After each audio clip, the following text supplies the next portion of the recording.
Hey up, welcome to the Cannon Farm podcast. With us, the Nicholson brothers, farmers Rob and Dave. We're two Yorkshire farmers who, along with our dad Roger, brother Rich and the rest of our family, have turned a farm with 2 sheds and a barn into an award-winning tourist attraction. You've seen us on the telly, live on Facebook, and now we're here with our very own podcast. We're back for Series 2, and along the way we're going to be joined by some of our TV mates.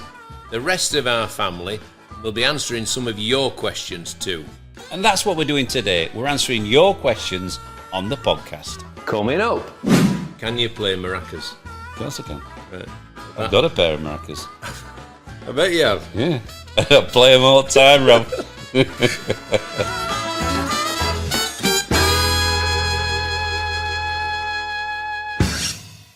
Exciting times, Dave. We're back for Series 2. Series 2. Who'd have thought it?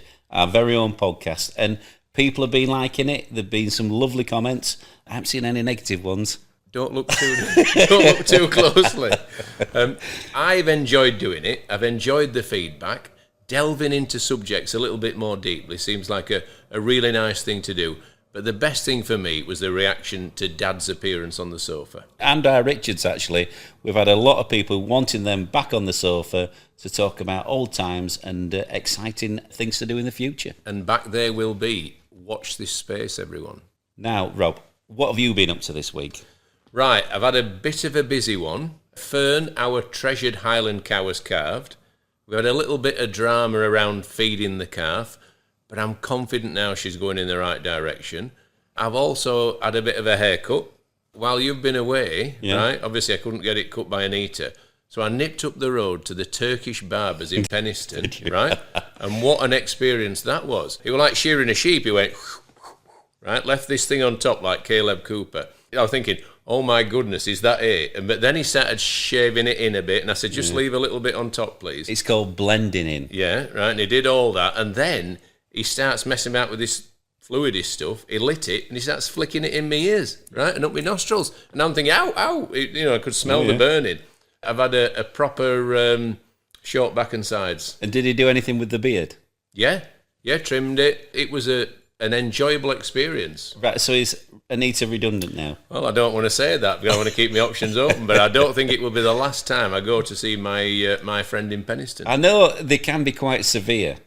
Sometimes they can go right down to the scalp. It was a number 1. Yeah. Well, number 1's okay, but there's not much blending when you get higher up. It was shorter than Anita's number 1, is all I would say. Right. It shocked me when he did it. I thought, oh my goodness, I've never seen my hair that short. But it was very enjoyable. It didn't cost the earth. I thought it was good value for money.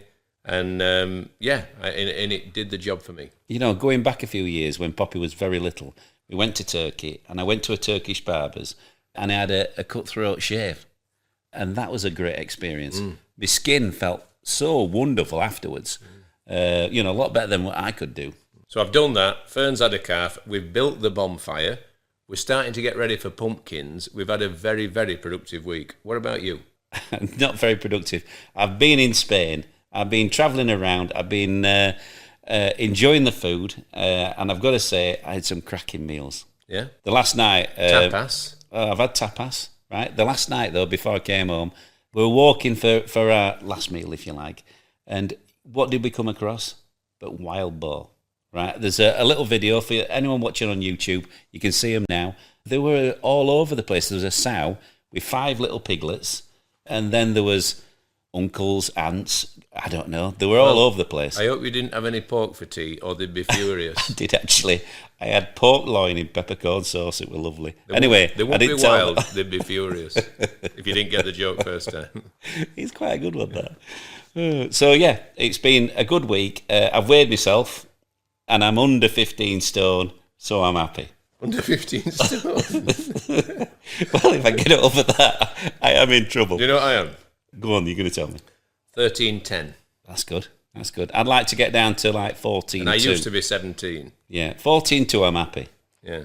But I've had this hernia operation, Rob. All right, Dave, right? You don't need to explain yourself to me. So I haven't been able to actually work as hard as I should do because I'm not allowed to lift heavy stuff. Well, but, I'm hoping there's more work to come soon because he owes us a good worker too. well, you know, it's 3 months before heavy lifting, and I've got about 2 or 3 weeks to go, and then I'm back in it. Well, all guns blazing. My back is killing because I've been carrying him forever.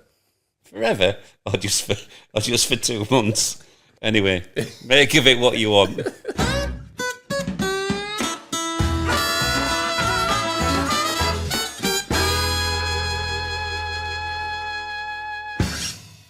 Some of our supporters have sent in some questions. If you'd like to be a supporter, hit the subscribe button on our Facebook page and you could enjoy all the fun that the rest of the gang do. Right, Dave, first question is, it's from Tracy. If you were an animal, and I know you already are, what do you think you'd be? Because I know this question. I know the answer. Well, if I was an animal, I'd kind of like to be like either an otter, right? Because you get to swim, you hold your breath a long time, you're there, you're all over the place. Or, again, perhaps an orca. You're at the top of the feeding kind of chain, no one's going to eat you. I think that would be a nice kind of carry on. See yourself as an alpha male. Well, no, more, I just don't want to get eaten, basically. And, you know, I quite like fish. Well, otter, killer whale. Takes me back to bath time when we were little. We used to play a game, didn't we, where we used to hold our breath underwater, pretend we were otters catching fish. Do you remember it? It's like I'm holding my breath. I think I could only manage 45 seconds. It was good practice. It was. Right, so Tracy, thank you for that question. David would be an orca or an otter. What would I be? I think because I'm a gentle soul, I'd probably be a giraffe. You mean you hold your head up above everybody else? I just really, really love giraffes. I think they're the nicest animal on the earth. Well, again, you know, they can protect themselves, though. When them lions come a-calling, you know, they've got long legs, they kick them.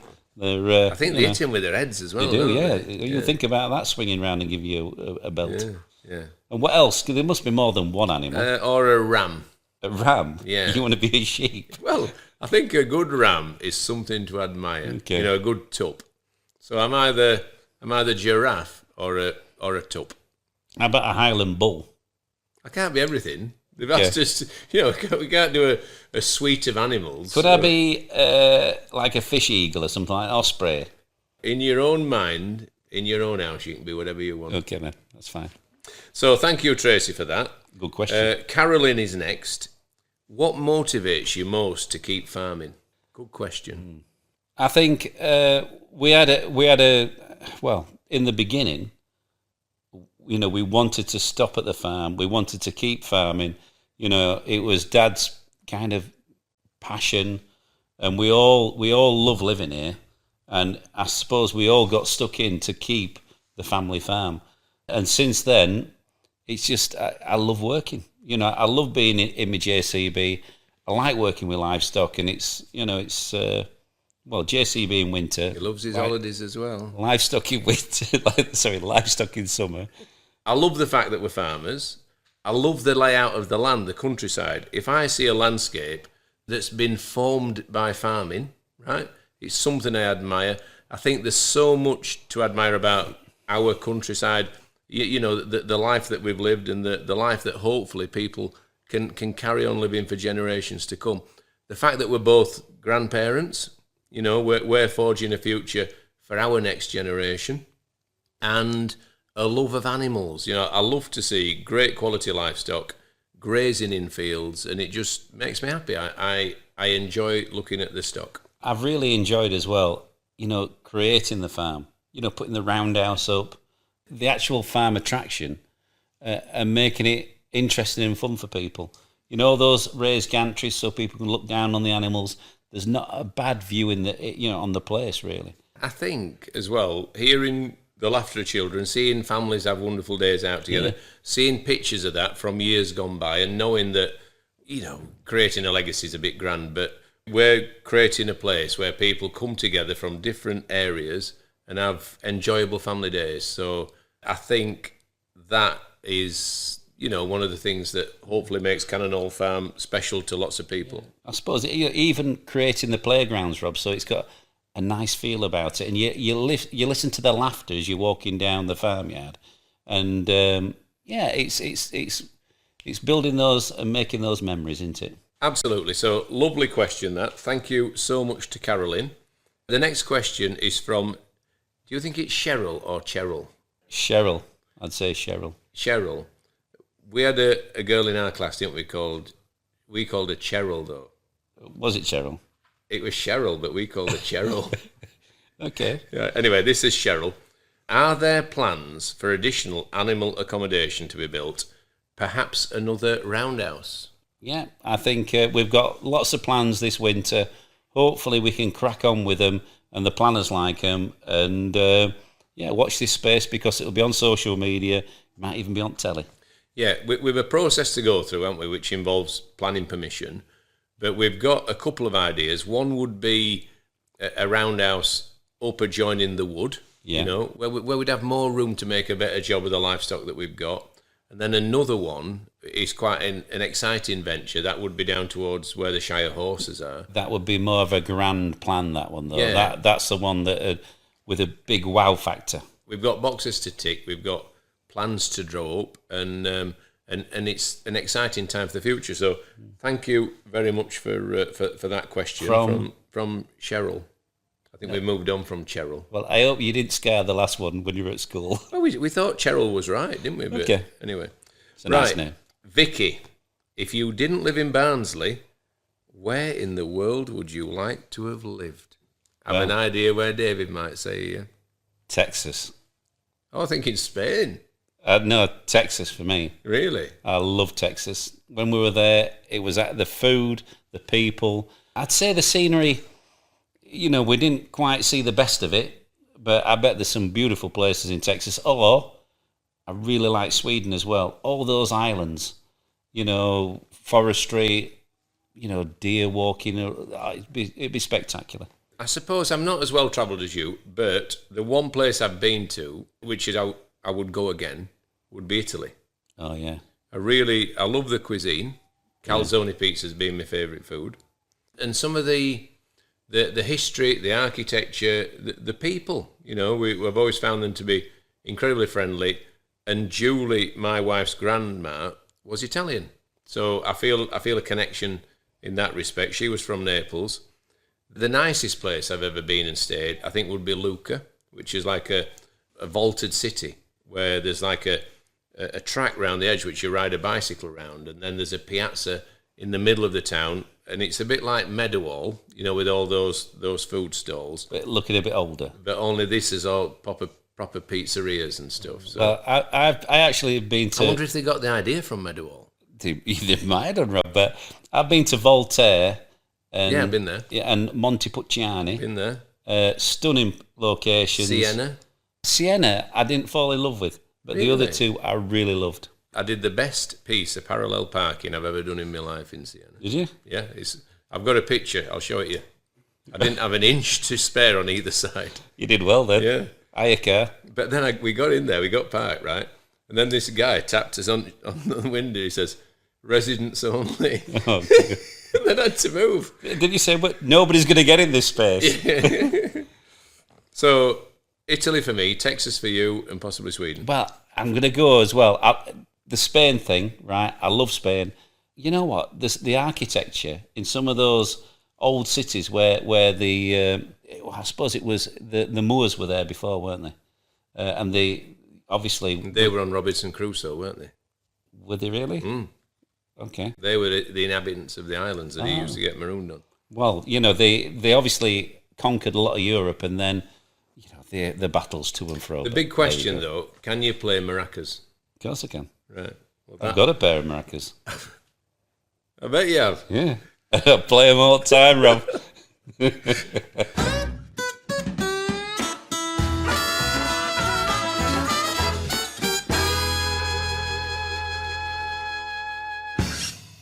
Right, Dave. Supporters Day, 21st of September. Are you looking forward to it? Am I? All the farmy armies coming down to meet our special guest, Matt the vet, and of course, Jules Hudson. There'll be a good night to be had there.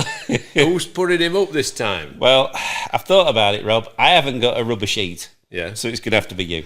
Every time I have him to stay, right, Judy says, you can make the bed. Yeah. It's your friend who's coming, right? So I know that's extra work for me, but I'm prepared to do that for Jules. Now, can I just say, we don't need a rubbish sheet, really. Jules is house trained, he's a good man, and he's welcome in either our households. Exactly. Yeah. We'll have some good fun. Yeah. But the Supporters' Day is a special day. We love inviting these supporters of Cannon Hall Farm down to visit. Matt the vet will be super entertaining because he's as daft as a brush, but he's incredibly clever as well, and I'm sure he's going to bring the house down. I've got a little idea for that. What? I'm not going to tell you now because it'll spoil the surprise.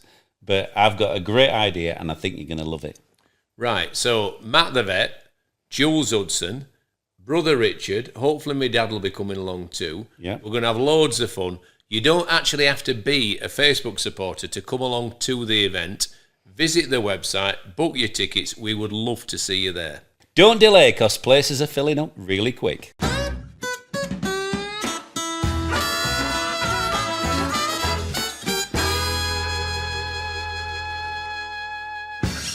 Dawn, who would you like to have as a dinner guest? 2 guests each, present or past, and why? Can you answer yours first? Because I'm going to think about it a bit. I'd have both my granddads. You see, that would have been so much better than I was going to say. I'm going to come out with like Peter Kay or someone like that. Right. I'd have both my granddads because one, I never met my dad's dad, and Yeah. I'd love to show him the farm as it is now. And we didn't know our other granddad for that long, did we? And I think he would be so proud of the way the farm looks now. Yeah, he would be, and he had a passion for Shire horses Heavy as well. horses, yeah. You know, he loved them steam trains. They were I suppose like old traditional things. But unfortunately in life, you don't get that opportunity, do we? But those two would be my choice. Go on. Well, I'd have to have a comedian, right? Because you've got to have a laugh at a dinner party. Les Dawson, he was funny. You know, he went before his time. We did. You know, and I think he'd have some good. Are you going to have Tommy stories to tell. Cooper as well? No, just one comedian's enough. Right. Anyway, right, Les Dawson, and then you know what? I've always admired Eddie the Eagle, an average Joe bloke to go to the Olympics with well, just think of to actually do that jump, Rob. He must have nerves of steel, and I bet he'd be an entertaining bloke. Incredible. I think I've stood at the top of one of those. Oh, it's a long way up. And they're not something you'd feel like sliding down. No, and you know what? Like in Canada, or when they went, they're a lot taller because they have different stages. Yeah. Fearless, you have to be there. So Eddie the Eagle and Les Dawson, that is an eclectic pair. Well, it'd be good, wouldn't it? Oh, perhaps I might have a singer because you don't want a bit of music. Well, Les Dawson can play piano. Right. Next question from Claire. Is there anything you have always wanted to do away from the farm that you've never done before, and why? Whitewater rafting. Never Really? done it. Always fancied it. Well, why don't we ask, for our next TV soiree, Yeah. why don't we ask if we can do whitewater rafting? Well, I'd love to do that. That would be something. It's on my bucket list. Is it? You know, I think that'd be terrifying and exciting at the same And time. honestly say, I've never ever thought about doing it. Yeah. No. No. No. I once went canoeing I'd like to on do the canoeing as well. Vézère River in France, and it Yeah. was one of the nicest things I've ever done. Well, I've always fancied, the Wye Valley. Yeah. You can canoe down that, can't you? We could go and canoe with Jules, couldn't we? Yeah, that'd be a lovely thing to do. Maybe canoe down the Wye Valley, stop at a nice country pub that Jules knows well. Yeah. He knows the chef, he knows the bartender. We have a few pints, Lock in. Fantastic. then go back to Jules's house for a nice single malt, and then we'll sleep in his shepherd's hut. Exactly. That sounds like one to remember. We'll do a video. If a certain brand of lager did days, that would be it. I've gone whitewater rafting. What is something like skydiving? Anything like that? No, nothing like that. What have I always? I suppose a bit boring. I've always wanted to go to Australia to watch England play cricket, and I Okay. suppose if I don't get on with it, I'll never do it. Yeah. So I need maybe I'll have a chat with my pal David, who likes cricket. Yeah. And maybe we ought to make that trip. And when are they playing next down under? November next year. Well, there you are then. So maybe that could spur me on to do something that's on my bucket list, because it's something I've always assumed I would do. But as every year progresses, the chances of it gets less, don't they? So maybe I need to look at that. And not like Vegas, hitting those casinos, partying. It's not me. Okay. So yeah, I think the cricket, and probably if I had to choose somewhere in Australia, it would be Perth. Okay. I've always dreamed of the Fremantle Doctor. I know that Perth is a bouncier wicket. I know that it's where the very best batters do very well, and I'm not suggesting I'm going to pick a bat up, but I think I would enjoy going to the Wacker in Western Australia. So that's probably my answer to that. Linda, how many foals does a Shire horse have in its lifetime? Very good question. Well, if it's a stallion, none. Very good answer. No one knew that, did they? He might produce a lot, though. He could do. If You he's know lucky. that Edward? Yeah. He's got so much semen frozen still, and it's still widely used. He must have got thousands of foals. Yeah, but that's no good, is it? You need genetics to be different. Variety. So go on then, how many do you think? Well, some females, and that's the problem with the Shire horses, aren't being bred, because it's a big emotional thing to get your Shire horse, to watch it through the pregnancy, and to deliver that foal healthily and happily. It can be quite a tour, as we know, Rob. The more foals that you have, the more money you lose. Yeah. Because breeding Shire horses is not an economic venture. That said, I would say your average female will have its first foal at 5. I think you give them till let them grow on, and then if you're lucky, they'll breed till they're 15, and then they'll always miss a year or two. Yeah. I would think 8? 6 to 8. Yeah. It would be your average. But that'd be good, and if 4 of those are females, then it's done its part for the breeding of the Shires. Well, I did read that a curlew needs to reproduce every 2 years to maintain the population, due to the length of time that they live. Yeah. And ground nesting birds under pressure. Exactly. And that's not lots the of question, predators. So 6 to 8 is what David and I think, but there may be some more eminent horse experts out there who say, actually, you're wrong. Right, Zoe, good question. What 3 words would you use to describe yourself? Honest, reliable. I'm struggling with the last one. Loyal? Oh, definitely loyal. Yeah, and I'd say that. I think we'd all like to think that we're thought of like that, wouldn't we? Honesty is a prerequisite. Loyalty is worth a lot in life, and hardworking, determined. I'd go with I'm quite determined. It's a good question. It is. I think. Do we have to just pick 3 though? What were the 3 that we'd most like to be? I suppose honest goes without saying. Determined. I am quite determined, and loyal. I'm going to go with loyal. Yeah, I think we've covered the bases there. Right, thank you for that. That was from Zoe. So, Vicky, how have you managed the transition from farmers into TV stars? What has been the most challenging change?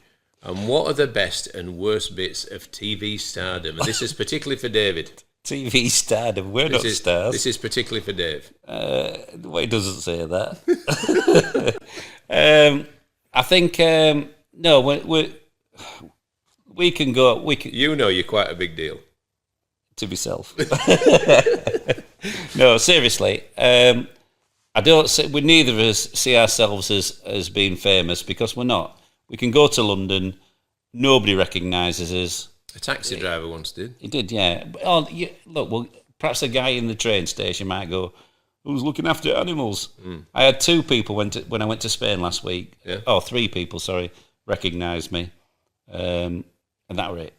Were you handing out farm merchandise at the time? Well, I had a Happy Days T-shirt on. I am Dave. With a Cannon Farm hat on and a carrier bag. I've been on the telly. T-shirt, that's it. Perhaps we should sell them. No, but seriously, I think it's nice that people travel to the farm. I've seen a few people today. It's the first time they've been. They're very excited to be here, and it's lovely to see that. So that's the best part of it. People coming to visit us and being really, really excited and loving the day. We're honoured, privileged, and proud, aren't we, to represent Barnsley? You know, we're a Barnsley family. Yeah. We love to showcase the area to its best attributes. We're proud to represent farming and farmers because we always want to be the best face the industry can ever show. And we're proud that we've been somewhere that people, in times of difficulty and stress, have turned to, and it's given them hope and enjoyment. And if we can do that, then we're the lucky ones. We've actually, David, got someone's ashes to scatter later today. I know, I've seen that. So, and for someone to do that, to entrust their loved one, because she loved the farm so much, for us to sprinkle those ashes in a designated place and say a few words is a wonderful compliment to the farm, to all the other people that work here, because it's not just us. We're the front face, but there's a powerhouse of brilliance that goes to turning Cannon Hall Farm into what it is today, and we're lucky to head it up, I suppose, to be the public face of it. The great thing for me is we get to go to some cool places, meet some great people, and like doing the TV stuff. It's like a day out. It's like a hobby. It's like a paid holiday. It's like a paid holiday. It actually is. It is. Yeah. To me, it's genuinely like a paid holiday. Yeah. I can't believe we're given the chance to do some of the things that we do. Yeah. And people, it's not well paid, you know, but it's great. paid. It's great. And we're very lucky. So that's me, going places, meeting people, and new experiences. Right. Tracy, how do the boys, that's you and I, cope with so much attention from the girls? I know I get very starstruck when I have met them. It's not from the girls, by the way, I've met them. No, I don't think we do get that much. Well, Tracy obviously got starstruck when she met us. Well, Tracy, it was lovely to meet you. I don't really know how to answer that, because we just meet people that want a little chat, and they're happy just to, yeah. Well, we had the very best person in the world to advise us when we started on our little TV journey, didn't we? And that was? JB Gill. Peter Wright.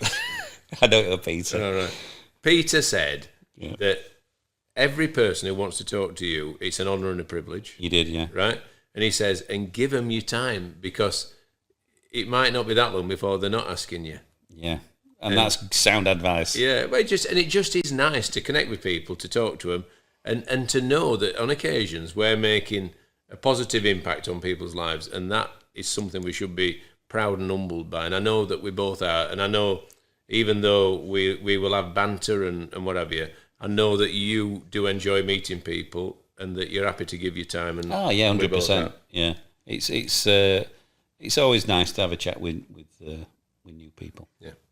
Right, thank you, Tracy, and hopefully we will meet again. This is from Gloria. What a glorious name! Is there anything you would change about your lives? If so, what would it be? Well, I think I'm tall enough, to be honest. I don't think I need to be. I think you're a fine size. I think I'm a good size. I'll tell you what, I'd like to lose a stone. That's it. And I think I'm nearly back to full fitness. It's a matter of time. No, I'm going to start running again. Oh. I'm going to start exercising. It's going to just fall off me. You're going to look like Jane Fonda in You know, for Christmas special, Rob. Yeah. I'm going to be a stone lighter. You'll need a new suite of clothes. I've got a new suite of clothes that I can't fit in. So you'll be happy just to get back in your old clothes? Yeah, a stone lighter, and I'd be happy with that. Right, Gloria, what would I change about my life? Oh, about your life or about yourself? No, your life. Yeah. I'm generally very happy with my life. I'm very lucky, to be in the position I'm in, to work alongside my family, to have, Tom's come back from London now. Very lucky to see him every day. No, because a lot of people, Dave, when the children grow up, they disappear off to London or other cities, and the number of days that they'll see the children for the rest of their lives is staggeringly small. Yeah. So we're incredibly lucky to have spent so much time with our families.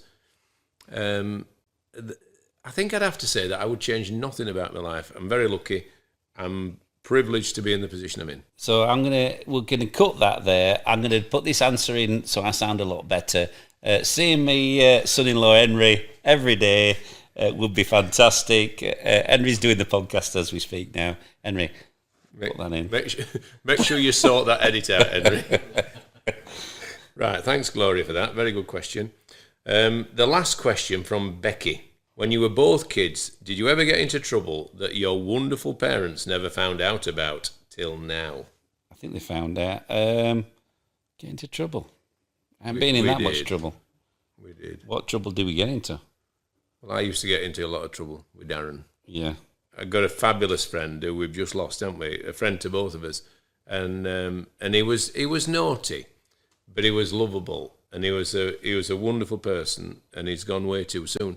But we just used to get into all kinds of mischief in the park.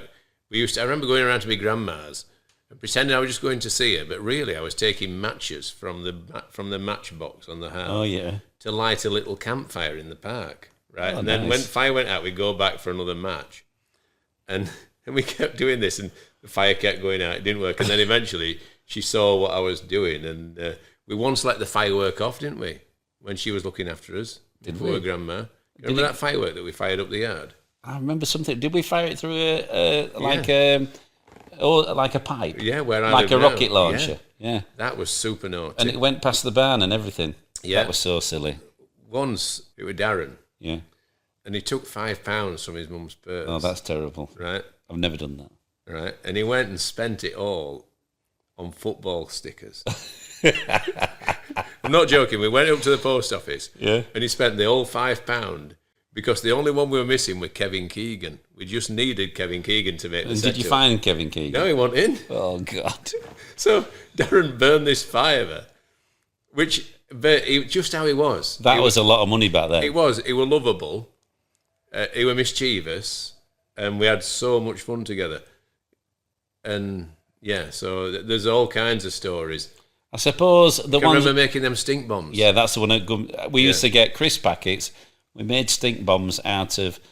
There was some coconut, some milk powder, dog poo, and we used to put it in bags. I'm afraid to say he's telling the We truth. put it in bags, then we used to go into the park, Yeah. and there were cars parked over this wall. I never knew if we hit them or not. We threw them over the wall and legged it. Oh, God. But I don't think we hit a car, so I'm quite pleased. We were bad children, weren't Yeah. we? Once we were having an egg fight, weren't we? We found some rotten eggs and we were lobbing them at each other. And you ducked, and it went straight into this bloke's car who was there to see me dad. Can you remember? He was a rep. He was a rep. So we got Darren's jumper, and we wiped all the rotten egg from inside his car. We wiped it all. In fact, we probably just smeared it round more than wiped it, and then scarpered it, didn't we? So his car would stink, and he'd wonder where it had come from. You might just think a bit of burn muck or something. Yeah. You don't know, do you? So there's lots of stories Yeah. of things that we've done, but we've had loads of fun, and we weren't bad children. We were just mischievous. Yeah, it was more making dens in the park, getting chased by the park warden, climbing trees. Climbing on the roof of Cannon Hall. Yeah, getting chased by a park warden again. Ed Gardner chased us lots of times. Yeah. Just more that kind I of think thing. he liked us deep down, though, didn't he? I'm sure he He did. just wanted to play. Just a shout and we'd run off. It were easy. Right, that's the last question, Dave. So hope you've enjoyed that. We certainly have. It's been very thought-provoking and some really wonderful questions. So to our supporters, thank you so much. And again, if you want to become a supporter, hit the subscribe button on our Facebook page. That's well remembered, that, because I'd forgotten that bit. Have you? Yeah, well done.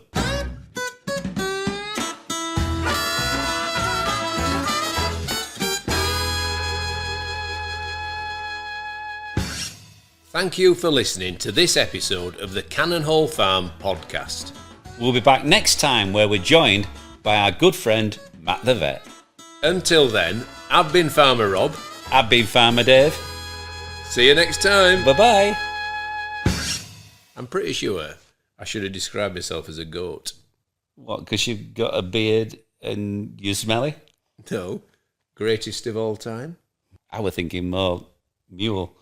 Very, very stubborn. Hey up, welcome to the Cannon Hall Farm podcast. With us, the Nicholson brothers, farmers Rob and Dave.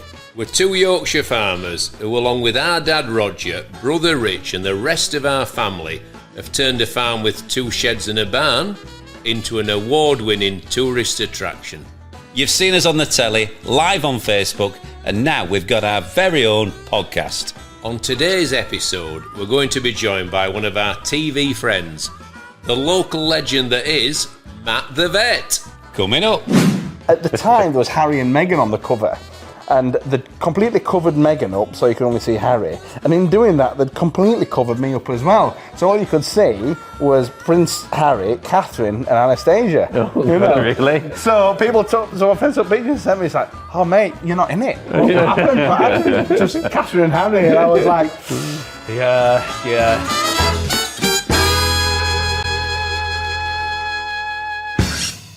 Today, we've got our first guest who is not a member of our family.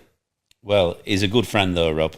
I mean, Matt the Vet, bit of a local legend. He's been coming to our farm for a number of years now, and he's done some cracking work here as well. Without him, we would not have as many animals that are thriving, without a doubt. He's a brilliant vet, as are all the Yorkshire vets. Yeah, we know them all really, really well, because not everybody will know that David, Shauna, Rohin, Matt, they are actually at a local practice, and we kind of introduced them to Daisy Beck through Springtime on the Farm. We're incredibly lucky that our animals are treated by some of the best in the business, but we'll come back to that. What have you been up to this week? I've been on a bit of a road trip. We've got a lot of stock, Rob, and winter's coming, so we have to sell some of the male alpacas, some of the baby ones that have been delivered over the years, and we've found some cracking new homes for them. Part of farming is moving surplus stock on. Did these alpacas go to a first-class residence? Oh, superb. Yeah. It was a really, really nice place. 10 acres, a lovely cottage. They've got their own outside bar. Those alpacas... What, the alpacas? No, they have. That is above and beyond. The alpacas have got a nice water trough. Yeah. But it just looked a great place. Pizza oven outside. I thought, yeah, I could have I thought you'd been a while. I could settle down here nicely. I've been busy. I've been getting the tups prepared for the big day. They need the feet doing. They need worming. They need to be absolutely ready for when they're called to action. And the time is nigh. You know, we need those lads in with the ewes in the next few days. We need them to be tupping strongly so that we've got lots of lambs at springtime. Yeah, you have to get the ewes in the right condition just before tupping. Flush them. When I say flush, you feed them lush grass so they produce lots of eggs just before the ram does the do. I know all this, Dave. Why are you telling me? Well, the viewers out there might not know this. But that's what you say. When I say flushing, not everybody will realise what's that all about. Exactly. I've also been... What else have I been doing? I've been doing so much. Bonfires. Oh, I know what I've been doing. Yeah. Clearing out loads of storage containers. Making sure that when our Christmas stock arrives, we've got somewhere to put it. Because this year is racing by. It'll be pumpkins next, and then it'll be the Christmas experience.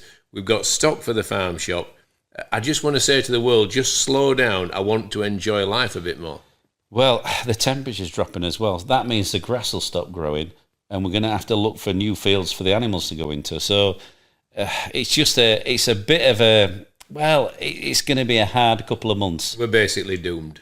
Well, basically, we have to go around all our neighbours and see what land we've got to rent.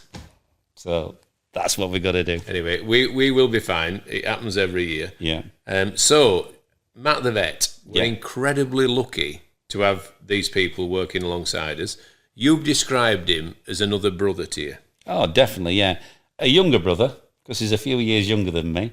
But yeah, I think he's a nice, kind-hearted chap.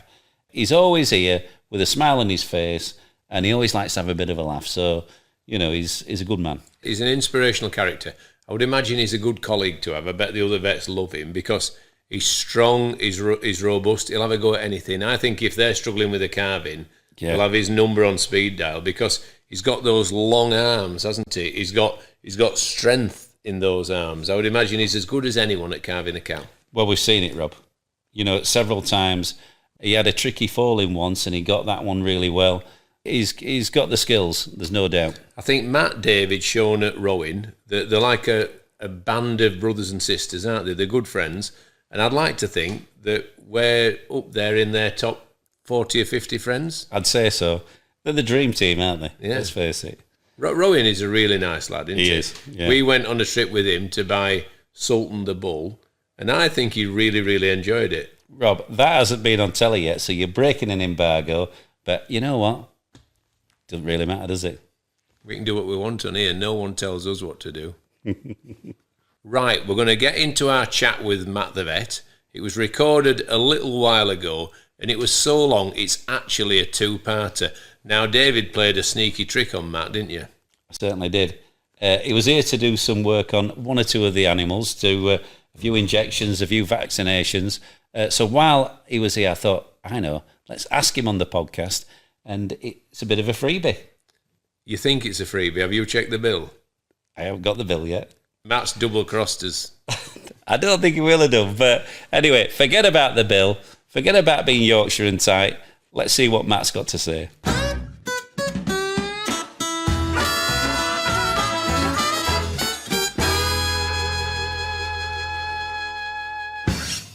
Right, Dave. Supporters Day, 21st of September. Are you looking forward to it? Am I? All the farmy army's coming down to meet our special guest, Matt the vet, and of course, Jules Hudson. There'll be a good night to be had there. Who's putting him up this time? Well, I've thought about it, Rob. I haven't got a rubber sheet. Yeah. So it's going to have to be you. Every time I have him to stay, right, Julie says, you can make the bed. Yeah. It's your friend who's coming, right? So I know that's extra work for me, but I'm prepared to do that for Jules. Now, can I just say, we don't need a rubber sheet, really. Jules is house trained, he's a good man, and he's welcome in either our households. Exactly. Yeah. We'll have some good fun. Yeah. But the Supporters Day is a special day. We love inviting these supporters of Cannon Hall Farm down to visit. Matt the vet will be super entertaining because he's as daft as a brush, but he's incredibly clever as well, and I'm sure he's going to bring the house down. I've got a little idea for that. What? I'm not going to tell you now because it'll spoil the surprise. But I've got a great idea and I think you're going to love it. Right, so Matt the vet, Jules Hudson, brother Richard, hopefully my dad will be coming along too. Yeah. We're going to have loads of fun. You don't actually have to be a Facebook supporter to come along to the event. Visit the website, book your tickets. We would love to see you there. Don't delay because places are filling up really quick.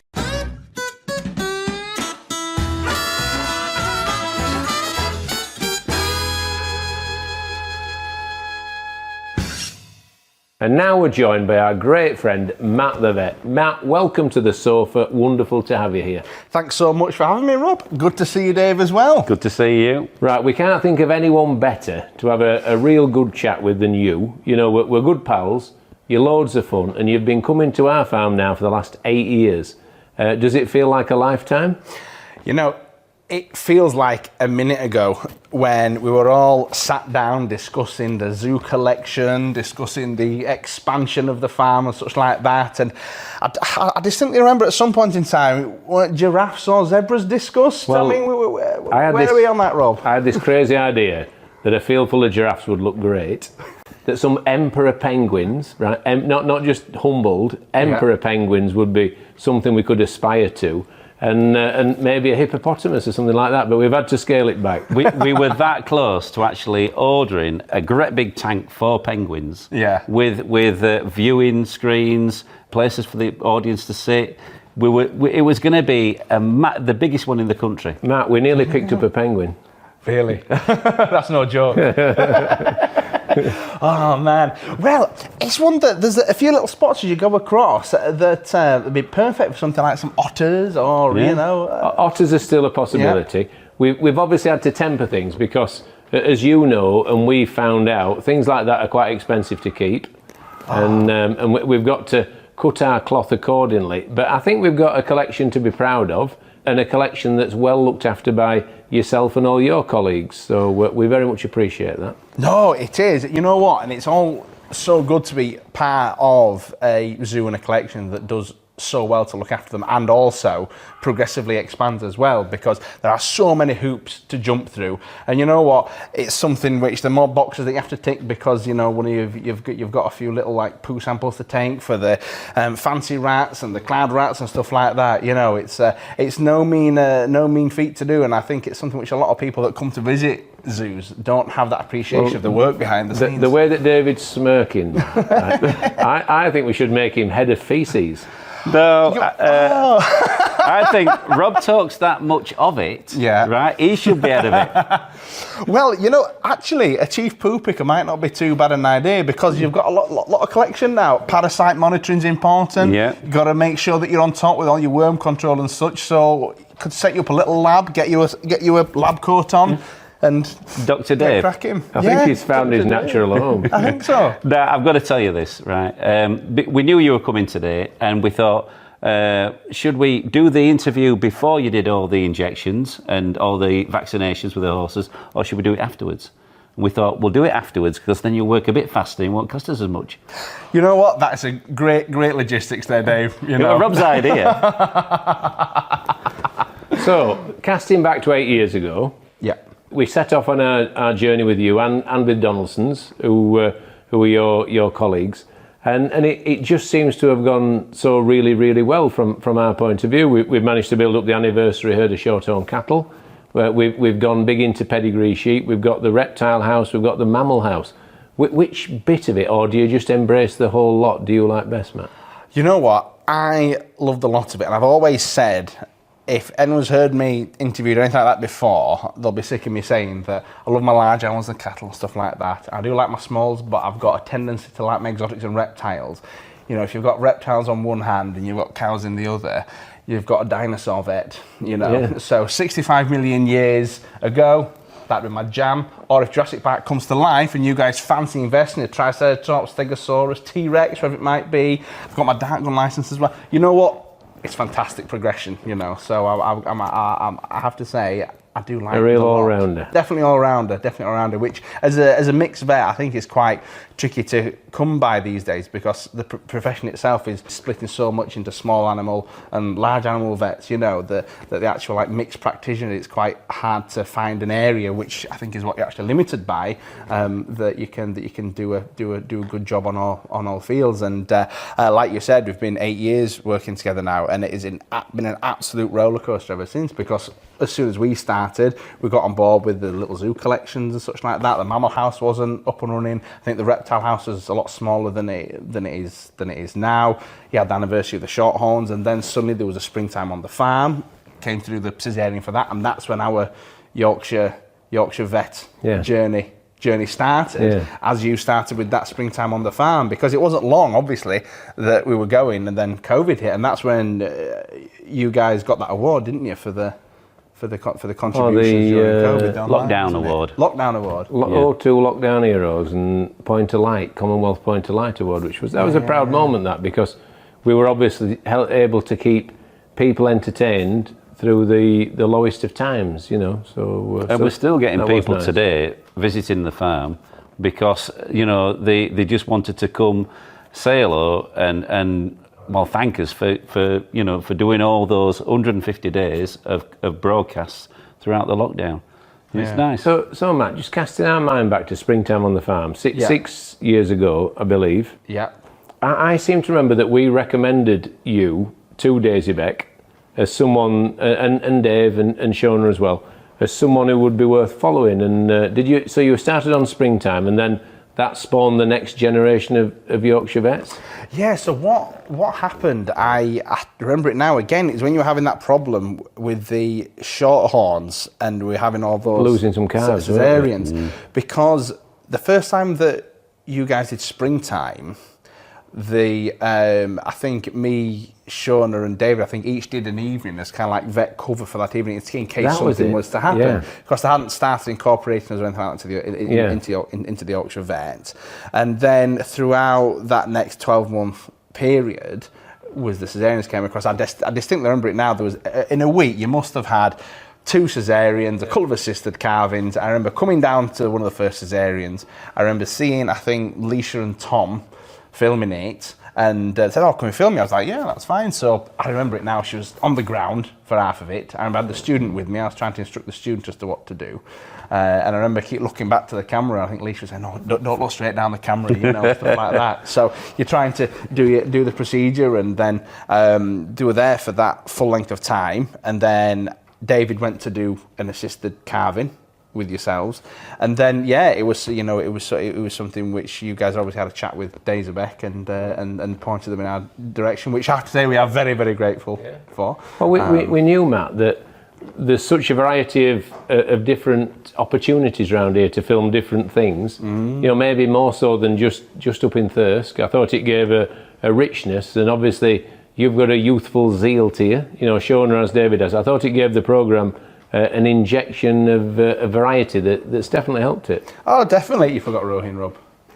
He wasn't around. He wasn't around then. Oh no, he wasn't. He's only just true. come into the scene after last 3 years, is it, or 2? Well, yeah, because I graduated Shona graduated 2012. I graduated 2014. Dave graduated 2017, and Rohin would have been. You're right. It'd have been only graduate. It wouldn't. It'd have still been at university. Coming again, Daisy Beck would have. There's a lot of vets in there at Donaldson's. Oh, there's a lot, yeah. And it's not just you guys that are filmed sometimes. Sometimes there's a bit of a crossover, is there? Yeah, Martin does a bit. And that's how he got involved. He stepped in, and they obviously liked him, and he's part of the furniture now. Well, I think that's the amazing thing as to how it's all developed. And I remember after they'd done the filming here with yourselves, they got in contact with myself and David. Do you want to do a little bit more filming? Had a chat with Martin. I was like, yeah, sounds good. I remember sat down with myself and Martin and Paul at Daisy Beck in the old meeting room at the old Maple Street practice, which, I mean, you've seen it. I mean, I compare it to like a shotgun house that you can see from the back of the building, right from the front, and then there's a little semi-detached nearby where everyone kind of squashed in for officers, but literally being in that little room. Yeah. And speaking to Paul about it, I remember thinking in my head, I was like, oh wow, this is the most amazing thing. Yeah, this sounds great. And Martin was like, okay, yeah, this sounds a good idea. And it was then the film myself and David for it would have been, I think, the next Yorkshire Next Generation, like but then pilot. COVID hit, but then they decided to weave it in. So obviously it's something which we're all massively grateful for Paul and the team at Daisy Beck as well for kind of following everything through, and it's been life-changing for all of us. So really then, Matt, originally it was going to be Yorkshire Vet Next Generation as a separate series. Yeah. But then later on they thought, well, why make it separate? Why not just add them into the mix and make it more rounded? Yeah, so I try and look at the time scale when COVID hit. So COVID hit 2020, wasn't it? So 2019, they started filming and putting stuff together with myself and David, ready to release it in 2020, but then COVID hit, and then all plans got scrambled, and then they kind of integrated us in, which I have to say, I think I speak for all of us when it was a really nerve-wracking time, because the Yorkshire Vet had been established 4 or 5 years by then, and Julian and Peter are the Yorkshire Vets. And did they welcome you warmly? Oh, very much so. Oh, yeah. I think having Peter and Julian there for us all to talk to and bounce ideas off was really quite reassuring from it. And I think Martin probably spoke to Julian and Peter and such like that as well, because, it's, for such a popular programme at the time, it's almost, I think, certainly quite intimidating a little bit. It's exciting, but it's slightly nerve-wracking as well to go. Yeah, I think the good for advice as well. They've been there, they've done it, and this, they said with us when we on that first ever springtime, they said animals come first all the time, and you've just got to put the animals' welfare above everybody else's. Forget about the cameras and everything, and you just do your best for the animals. And I'll never Julian forget that. told us that, didn't Yeah. he? It was the first springtime on the farm. Yeah. And obviously you want to do your best for the programme. But he said, do not ever forget that animals the priority and that you look after that first and foremost. And we've never forgotten it. No.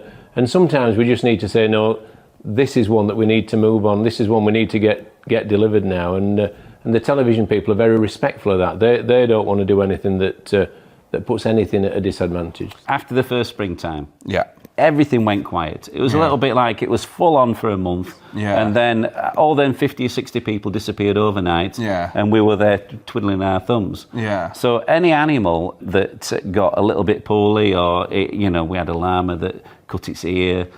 Rob, we had Ross the cameraman's number, and Julian's, and we'd give him a ring, and they'd come down for the story. Now, that's how we kept on TV, and we that's our first, that's when we started on the Yorkshire Vet, because otherwise it'd only be springtime, wouldn't it? Well, yeah, I remember actually coming, and I think Julian was down with Ross, and they were sorting out some alpaca's teeth. And I remember, I think it was like one of the first times I met Julian, and my mum had really quite liked his book, so I actually brought the book. Yeah. To get signed. Were you a fanboy, Matt? Well, I have to say, my grandma got me into the Yorkshire Vet, and it was something which I never avidly watched it, but when my grandma started saying, "I'll watch this," I got more and more into it, and it's quite funny actually what you can. I remember my dad telling me about it, the Yorkshire Vet, and he says, "Good vets, them, good vets." He's done a really good operation last night as Julian. It were a dog. I didn't think he got a chance of doing it, and it survived. And you know what? That's what we want to portray on the Yorkshire Vet, is that we all care about the job that we do. And we get a bit of stick now and again, of course you do. But it's something which genuinely, when I actually did an interview for I think Radio Scotland or something like that, it was, and they're saying, is what you see. I thought you were going to drop in OK Magazine. OK Magazine. We'll get to that later, right? Matt managed to appear in OK Magazine, like new baby and everything, and I just thought you were going to work that in then. I thought, a shameless name drop. I've never heard the end of that since I've done it. Like, have you got it framed on your wall? Well, you know what? Here is my baby pose. Oh dear. So you know what? So what makes me laugh is that when it came out, I hope you got well paid. Is all I'm saying. Well, you know what? There's not. It's not. Don't talk money. Don't talk money. Yeah, awkward. Can we scratch that? But what made me laugh when the magazine cover came out. Have you saved a copy? Oh yeah, I'll get you one. I may have saved a few. For Anastasia when she's older, Yeah. But what made me laugh, when you go and buy the magazine, you see it in the shops, don't you? There's the magazine cover, okay, whatever it might be, and you can see the stories at the time. So and so's had a baby, got married, whatever it would be. Now, certain magazines have advertising on the front, don't they? Now, the front of OK magazine for that particular time, I remember distinctly, had a marketing cover for Argos. Now, Argos had kind of enveloped the magazine. So if you imagine seeing the front of the magazine here, the first half is cut off by a big red piece of paper that says Argos. And at the time, there was Harry and Meghan on the cover. And they'd completely covered Meghan up so you could only see Harry. And in doing that, they'd completely covered me up as well. So all you could see was Prince Harry, Catherine, and Anastasia. Oh, really? So people took pictures and sent me, it's like, oh mate, you're not in it. What happened? Just Catherine and Harry. And I was like, yeah. Did you run off with Meghan instead? I know, right? I was thinking to myself, I like to think that maybe, it wasn't done on purpose, but I don't know whether the Meghan cover thing was, because it was all hot stuff at the time, wasn't it? But no, that does crack me up about that OK magazine. I'd forgotten all about that as well. Oh, no. Sorry, Matt, I interrupted you there. No, it's fine. It was just going back to when you said about the filming the Yorkshire Vet and the springtime or such like that. I did a little radio interview on BBC Radio Scotland, and they asked, is what we see real as it's happening? And I said, it is. It's absolutely 100% genuine, that the emotions that you see and feel are the same ones that we feel as we go through the story. And obviously there's the music behind it, and then there's a nice little drive into the countryside. But when you are there in that situation, I think you'd agree with me that everything that the viewers experience, we're experiencing as well. Oh no, we're living. I think if anything, it makes it even better, because you've got to make sure that you're absolutely on it, and you want the best outcome always for the animal and for your patients, I suppose. I suppose if you think about it, the springtime programme, it's filmed a week before. Yeah. So they've time to stitch it together and get the flow right. Yeah. But the other day on social media, we had a Shire roast giving birth. Yeah. Rob filmed it, more or less from when the hooves started just coming out. Yeah. And we didn't quite know. And that was live, Matt. Yeah. We didn't quite know how it was going to go. Yeah. But we thought, let's do it. Yeah. You know, and everyone, there was thousands of people watching, and they experienced it at the same time as us. They experienced all those feelings. Yeah. And, you know, I think At stuff one like time, that we is- wouldn't have done it live, would we? We thought, No. oh no, what if it goes wrong? But we're open and honest with our followers, and if it went wrong, we'd only have it to talk about, to deal with afterwards. So why not do it live, and why not let people see the actuality of it? And I was glad we did it, and obviously it worked well, and it was something that a lot of people will have enjoyed immensely. I mean, you know this, Matt. Horses and donkeys, they're very secretive. They give birth when there's no one around. Oh, yeah. You know, so unless you've got cameras and you can see what's happening, you know, chances of anyone seeing it, it's pretty slim.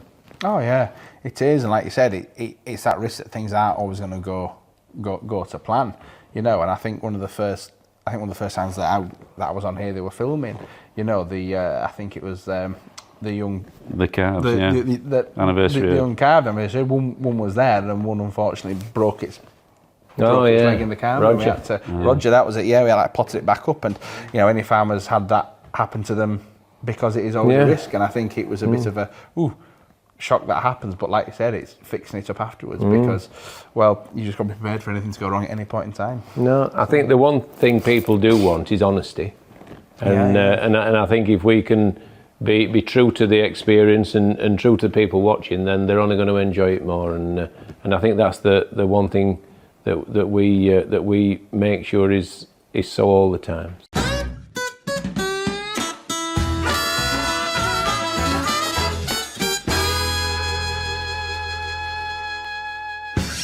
Thanks for listening to this episode of the Cannon Hall Farm podcast.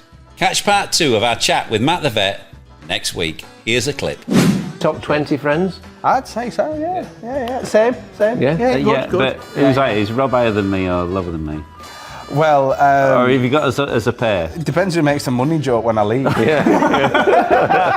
the Vet will be coming back to Cannon Hall Farm on the 21st of September for our Supporters Day.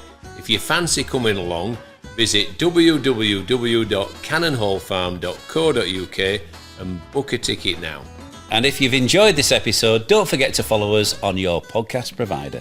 That's it for now. I've been Farmer Rob. I've been Farmer Dave. See you next time. Bye-bye. Do you think Matt has put it on the bill?